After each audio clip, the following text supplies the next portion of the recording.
Today's broadcast is being brought to you by the APICS Career Center, the premier resource for inventory and supply chain management professionals and companies seeking experienced specialists to meet enterprise needs.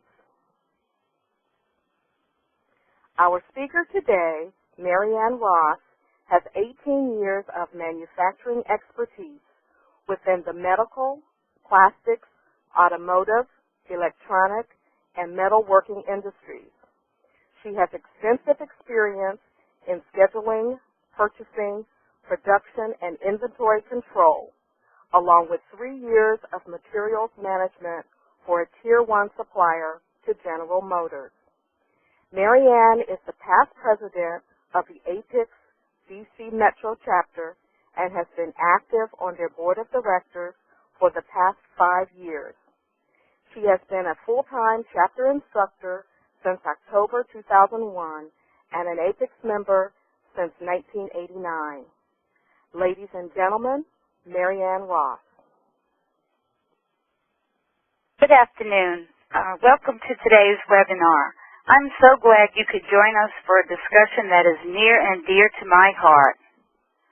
Achieving inventory accuracy and maintaining accuracy is a topic that I never get tired of talking about, as you'll see, and it never ceases to amaze me that it still represents a challenge to so many organizations today. In many cases, it boils down to a desire to skip the basics and go for sophistication. The old saying is, you can't run before you can walk, and it never rings more true than in warehousing.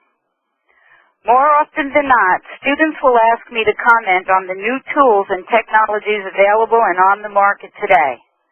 When the volume of business exists to warrant these types of tools, I'm completely in favor of barcoding, scanning, and computer systems, provided the company has already simplified its processes and has implemented good warehousing and material handling practices.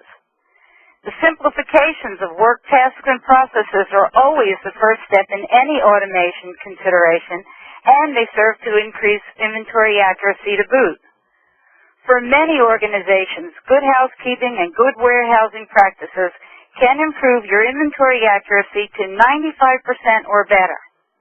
In just a moment, we'll discuss how Fairchild Controls has improved their inventory accuracy by utilizing these simple but elegant methods. First, let's look at our agenda. We know that global competition is causing organizations to engage in a fierce struggle for survival. As we move through our learning objectives, I'd like you to think about the strategy your organization is employing to gain a competitive advantage in the marketplace. Your strategy might be to pursue price leadership through low-cost operations and effective use of your supply chain. You might be pursuing a customer-focused orientation supported by responsive delivery, speed, and reliability. You might have adopted a product differentiation approach focusing on quality and flexible service.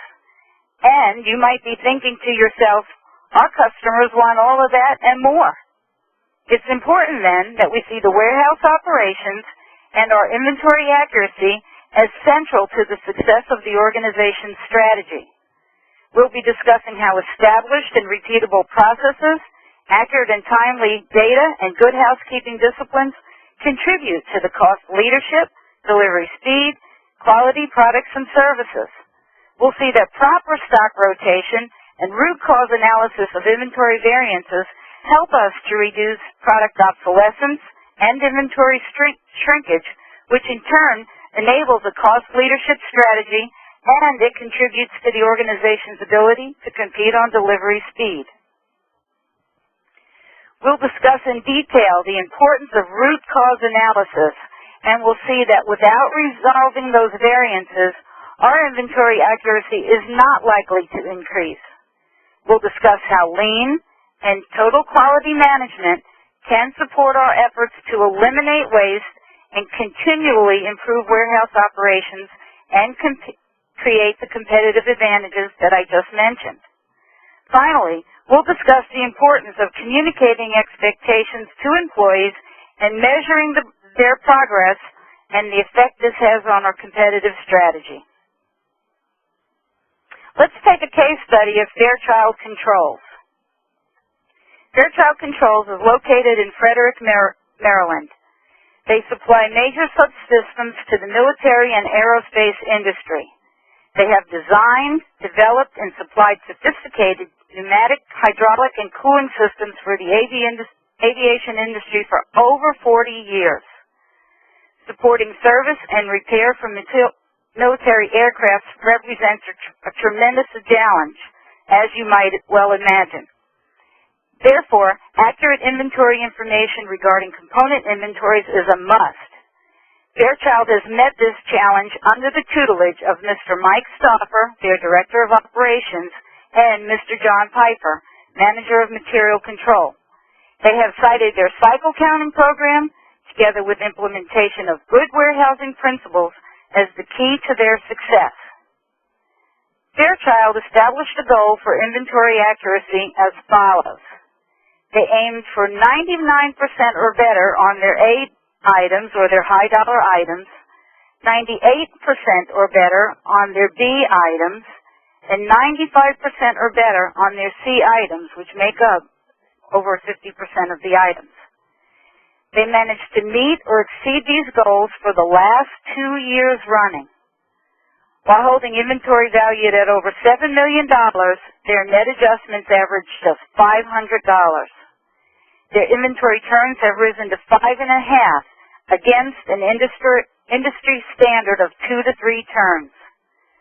Storeroom pulls and kitting accuracy have brought about higher product quality and reduced assembly lead times. The warehouse is a pristine and orderly environment. I like to tell them that if a warehouse could be pretty, their warehouse is pretty, and I love to visit. Bins and shelves are neatly and clearly marked. Aisles are clear of any debris and cleanly swept. All inventory items are clearly identified and properly stored.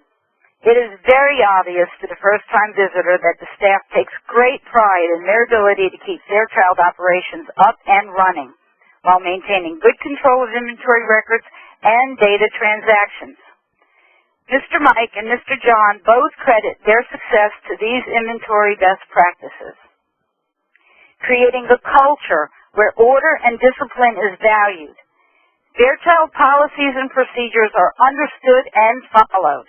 Bills of material are accurate and adhered to. That's on the operations side. This makes stockroom pulls and kitting of components a much easier task. Material analysis is routinely performed to remove obsolete inventory items and reset order points for inventory usage and material availability. Their equipment is well maintained and upgraded when and where necessary for efficient operations. To ensure clear identification and count accuracy, incoming material is bagged in usable quantities and tagged with part numbers, descriptions, and dates. They call this process bagging and tagging. Data discipline. Transactions are done on an established schedule. Material is not moved without the proper paperwork. Their team leader, Rodney Armel, one of my prized students, takes great pride in the warehouse's ability to maintain what we refer to as RAT data, relevant, accurate, and timely. Armel is adamant about data discipline, a fact that is evident in the inventory accuracy levels that Fairchild maintains.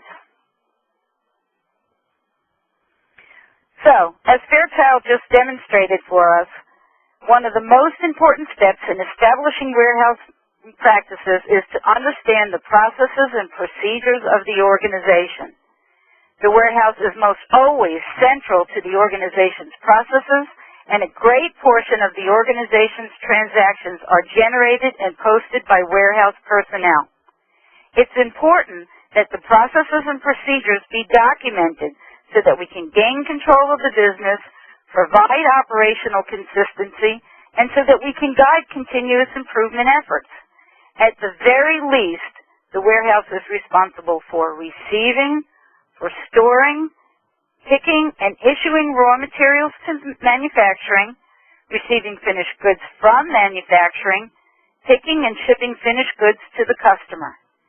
It is critical for all personnel to understand the effects of these movements and transactions on the inventory's valuation and accuracy and on the overall operations of the organization. This ties into two other points we'll be discussing today: the importance of relevant, accurate, and timely data, and the importance of establishing cutoffs for the purpose of our cycle counting program. This is so absolutely critical that I'll run the risk of boring you by repeating myself. It is only by understanding what we do, how we do it, and why we do it, and by training for consistency that we set the stage for improvement. It is far better to have an adequate system that performs consistently than to have a superior system that varies in its execution. The activities listed above are just the minimum that need to be considered.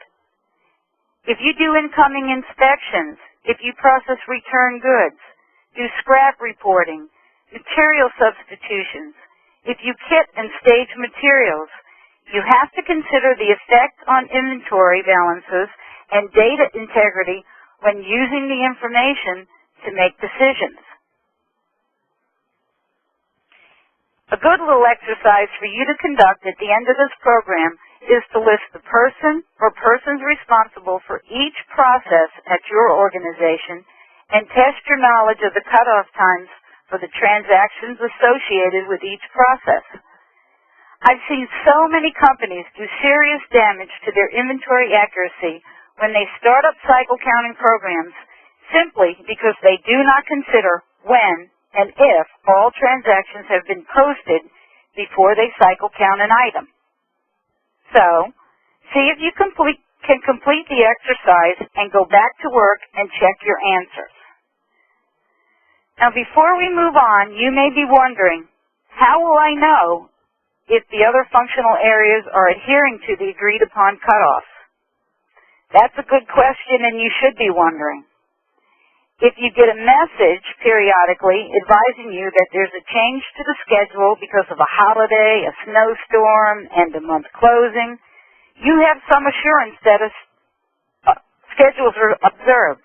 If you never see these kind of messages, send one out at month end or in an abbreviated work week and question other department heads on their plans. It will reinforce the idea that you are dependent on the integrity of their data for the integrity of your data.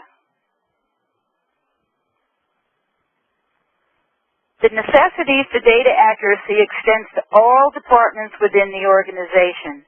Your planners, your schedulers, purchasing folks will depend on the inventory data to make decisions on future replenishment schedules.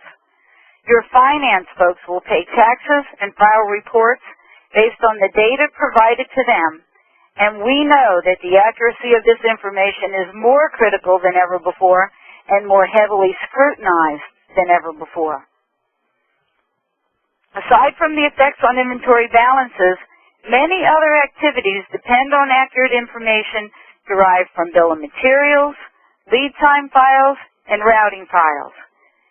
Consider the importance of the accuracy of this information on your pick lists, capacity planning, purchasing, and scrap reporting, just to name a few.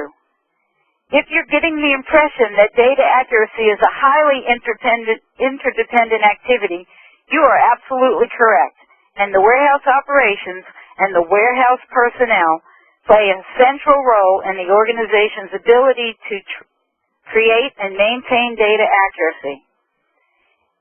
It is essential for warehouse managers to train all personnel to interface with other departments to improve the accuracies and to resolve problems associated with data discrepancies. If you think back to the competitive strategies that we discussed in our agenda, you'll find that the data disciplines will play a key role in any of the strategies that you might adopt. Good housekeeping, also known as clean your room. If I had to pick one best warehousing principle over all the others, it would be good housekeeping. Years ago, as an employee, I participated in a warehouse makeover. Our first step was a major cleanup and the implementation of good housekeeping basics. As a manager and new to an organization, the first thing I worked on was establishing good housekeeping practices. Every time the results were far greater than any we expected in terms of the operational efficiency and the inventory accuracy, not to mention safer conditions for people and products alike. To get there, I'm convinced that managers must lead the way. You must establish a designated area for each process. You must insist on proper storage of materials. You need to get employees involved in the habit of clearly identifying the material they're stocking, with changing counts if they withdraw parts from a container, with opening and working from just one container, and with properly rotating stock. And we'll talk about stock rotation some more in just a minute. Allow time at the end of each shift for cleanup and see that it is used for cleaning up, removing trash, and maintaining equipment. Training is key, and it requires continuous reinforcement. One simple way to instill the importance of only opening and working from one container is to rotate your staff. Get the shipping, the receiving, the material handlers involved in cycle counting, and they quickly learn how much easier it is to count items when only one container has been opened and all material is properly labeled. This is true for proper identification and part numbers and quantities. The beauty behind good housekeeping and organization is that once you get it established, it's relatively inexpensive to maintain. But the key to success is for managers to lead by example. You can't preach good housekeeping from behind a messy desk, and you must be willing to demonstrate the importance of this by consistently bending over, picking up trash when you see it, putting things back when you use them, and never compromise the time set aside for cleaning. Before we move on, if I have employees listening in today, don't think that this only applies to your managers, and that if it's not initiated by your managers, you are not responsible. Survival of the organization depends on everyone, and survival of your job depends on these principles.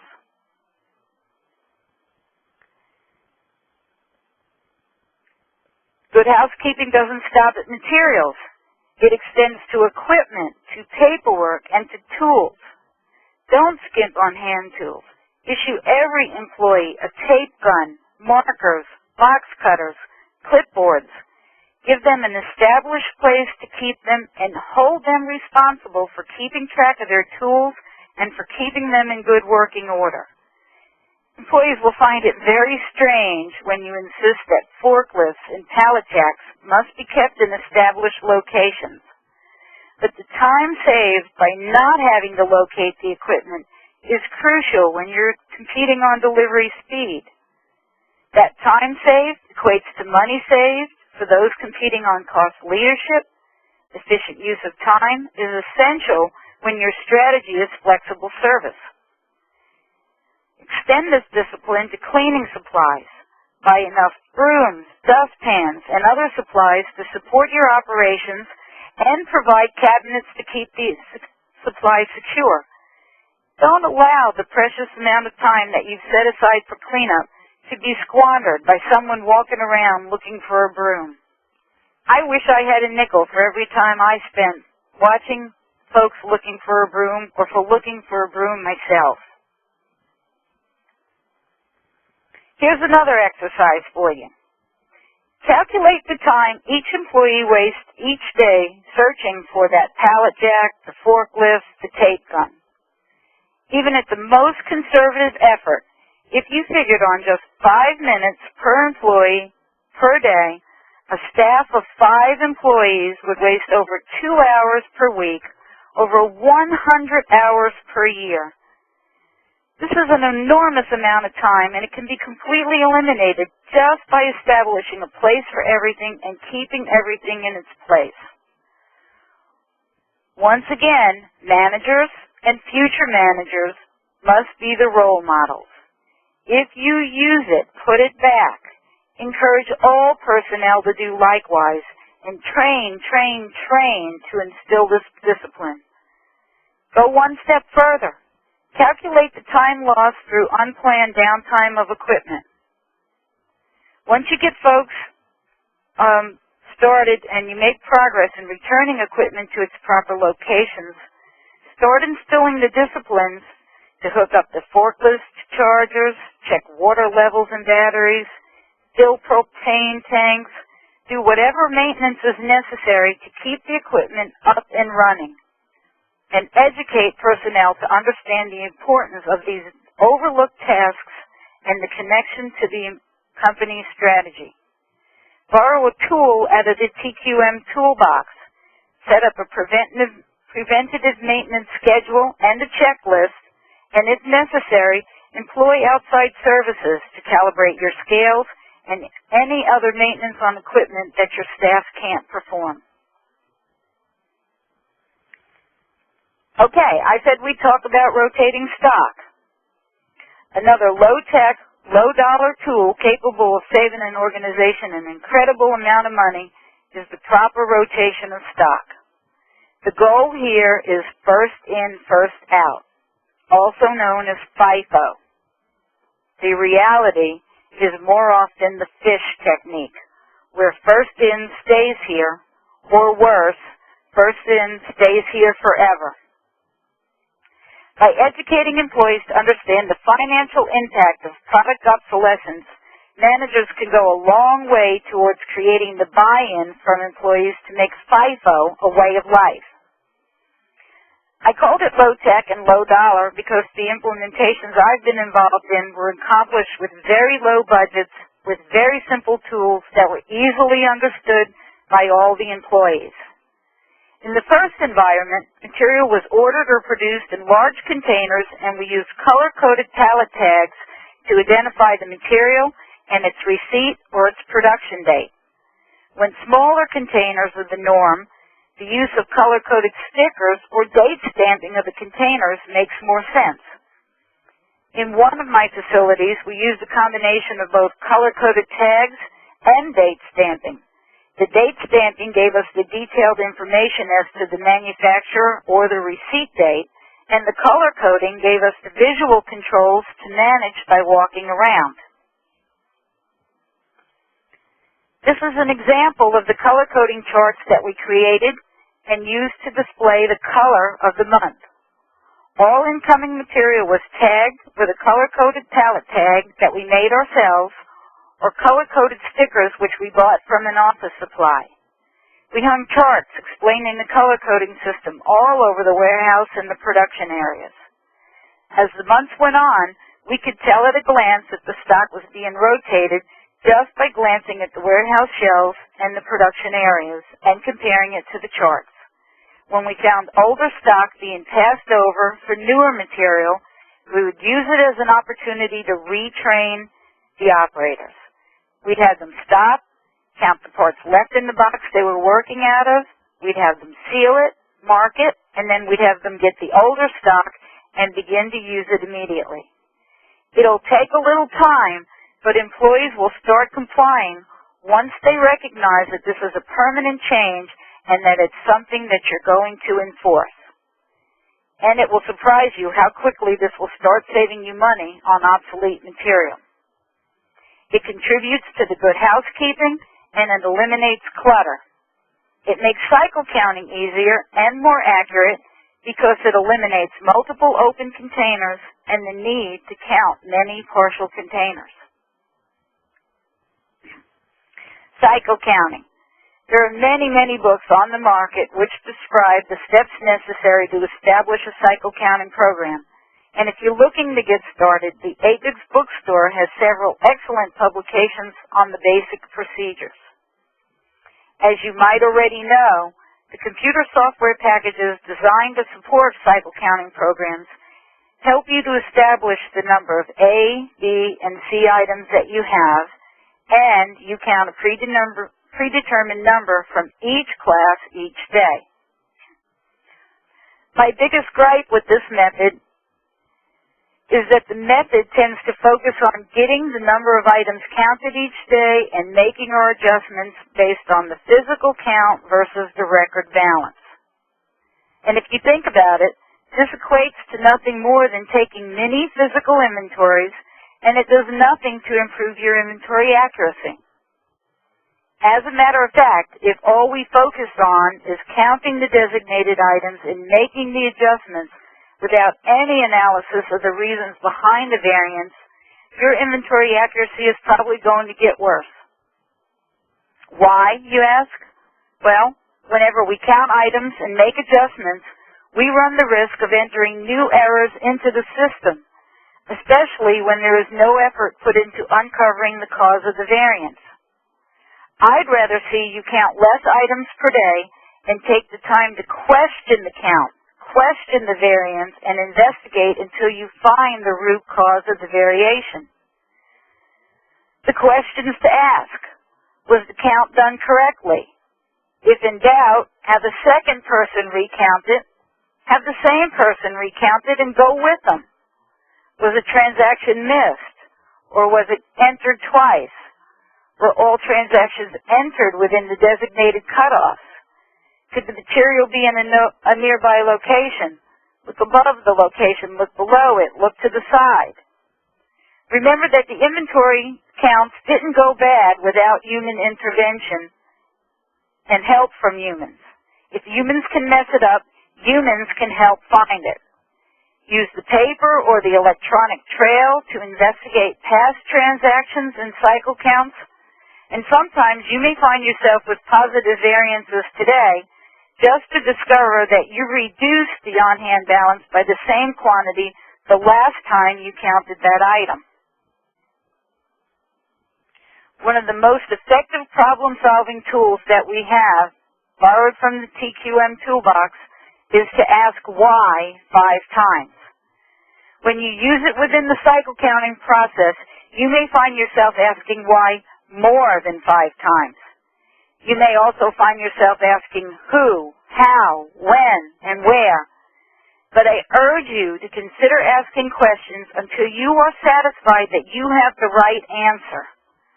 When you discover the root cause of the variance, you must go about the task of error-proofing the process so that that particular mistake is eliminated.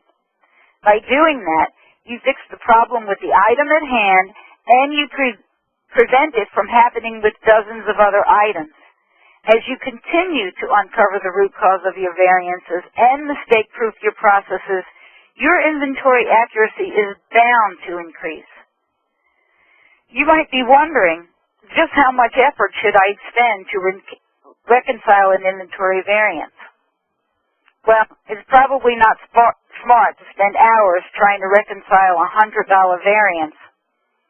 So as you start out, allocate resources to variances on your high dollar or your A items, and then as you progress, you'll be able to move on to variances with the B and the C items or those low dollar items. Initially, root cause analysis should be done by either the managers or the supervisor. But as you continue, get your cycle counters and your material handlers involved. You might find that you have a real detective on board who really enjoys the hunting process and is good at finding the reason for the variance. And if nothing else, employees will learn to appreciate the work that goes into uncovering mistakes, and who knows, maybe they'll be more careful about making them. Okay, so I just mentioned one of the quality tools that lends themselves to warehouse applications. There are many, many more. The lean principles of waste elimination should be taught to all employees, warehouse employees included. The Apex Bookstore has many good books, and we have a great little workshop to help educate employees on lean principles.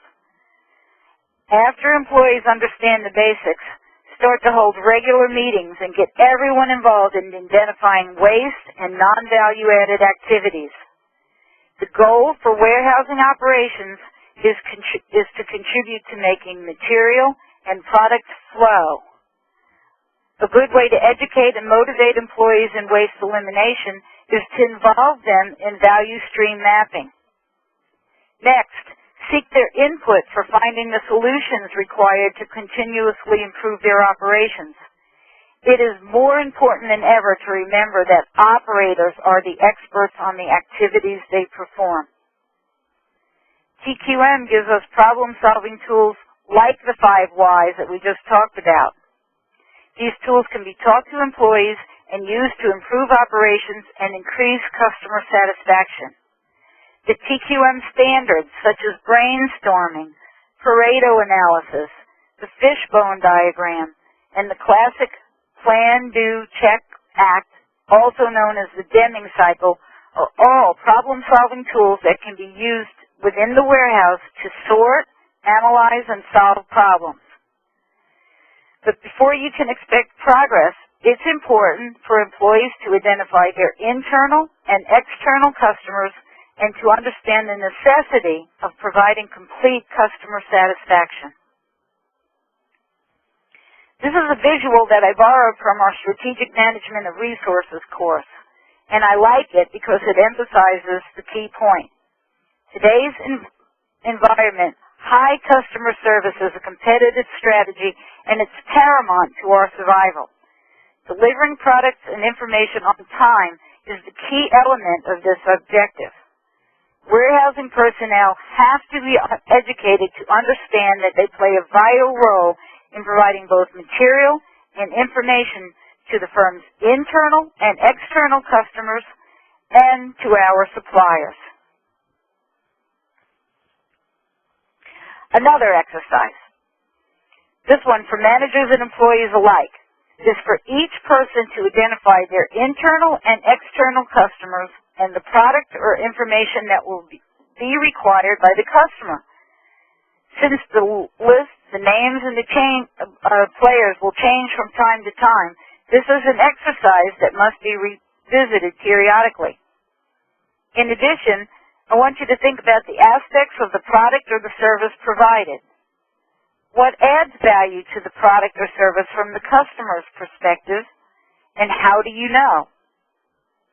Think about the aspects of value that are within the control of warehousing personnel.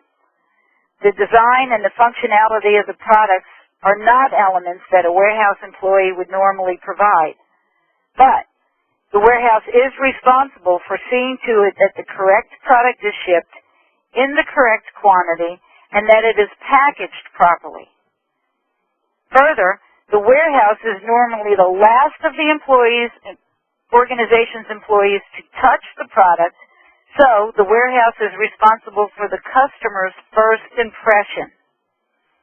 A well-packaged product, complete with all of the necessary documentation and carefully applied labels and shipping information, will make a better first impression than a hastily prepared package that arrives containing damaged, incomplete, or incorrect merchandise.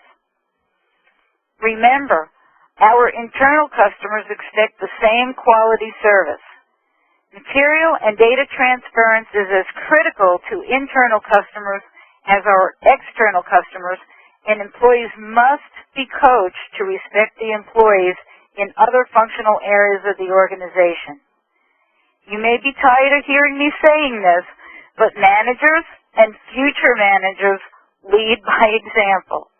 We must constantly encourage employees to serve each functional area within the firm with the same quality of service that we extend to our external customers. So we began our discussion today by acknowledging the pressure of global competition and the importance of warehouse operations in developing an integrated customer service and inventory plan that's designed to support our firm's competitive strategy. To ensure that the warehouse operations are meeting these objectives, performance measures are necessary. But care must be taken to keep the measurements simple and realistic and in line with the organization's strategy. And most important, they must be accepted by the personnel who will be measured against them. In my humble opinion, performance measures should be kept to just a few key performance indicators. I have 4 favorites. I measured lost time accidents, percent of on-time deliveries, picking accuracy, and inventory accuracy. Violating or encouraging the violations of safety practices for the sake of speed or convenience is short-sighted and it's just plain stupid. There are a variety of customer service measurements. It's important for you to pick the measurement most appropriate to your products and your processes. Emphasize the importance of speed and accuracy and set accuracy as the priority, and you'll probably not go wrong. Another quality tool that will be invaluable to you in this area is benchmarking. Recently, I toured a Grainger facility, and if you want to benchmark a company with a reputation for customer service excellence coupled with inventory accuracy, look them up and ask them for a tour. They have an awesome operation, and they are anxious to show off their practices. After you've set your performance metrics, communication is the key. Celebrate success. Celebrate it often. Give people feedback. Get them involved in the reporting process and find out what type of rewards are meaningful to them. Your rewards don't have to be big or expensive. People will respond to honest and sincere appreciation. Catch people doing it right and compliment them. When they make a mistake, retrain and redirect their efforts. Use charts, use posters, bulletin boards, company meetings, newsletters, and most important, personal feedback. I've used all sorts of food items, and I guess that's because food motivates me. Candy bars, donuts, pizzas, ice cream are great investments in building an atmosphere of appreciation. I've had success with silly little gifts that made people smile while conveying the message that their effort was identified and appreciated. I've given light bulbs for bright ideas, spray painted a broom with gold paint and attached a big gold ribbon and moved it around weekly to the area with the best housekeeping efforts. The key is to make a ceremony out of the presentation and to build enthusiasm for the work and for the people who are doing it. The experts will tell you that people want work that is meaningful and worthwhile. Dr. Deming stated that 95% of people wanted to do a good job, and I guess you can tell that I'm sold on that theory. Give people the proper training, the proper tools, and clearly stated goals, and they will give you results above your expectations.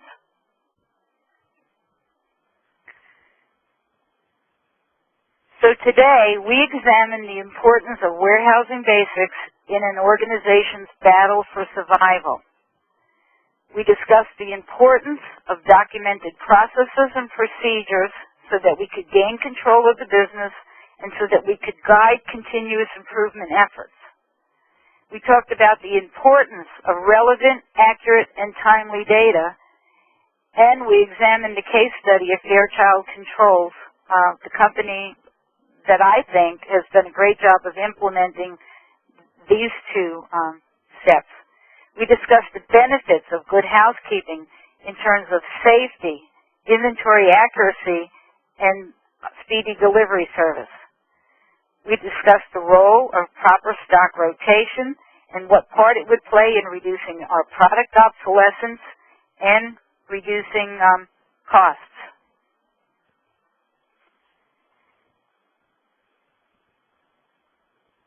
Next, we discussed the importance of uncovering the root cause of inventory variances and in taking steps to eliminate the reasons behind the inventory variances. We examined several great tools that can be borrowed from the quality toolbox and used to improve warehousing operations and the importance of educating all employees to seek out the waste and to work to eliminate it. Next, we talked about the necessity of communicating and empowering employees to reach the organization's stated goals, and to setting performance measures that would motivate employees to reach those goals. In closing, I hope that we uncovered some basic practices that will enable you to support your organization's strategy and to work smarter rather than harder.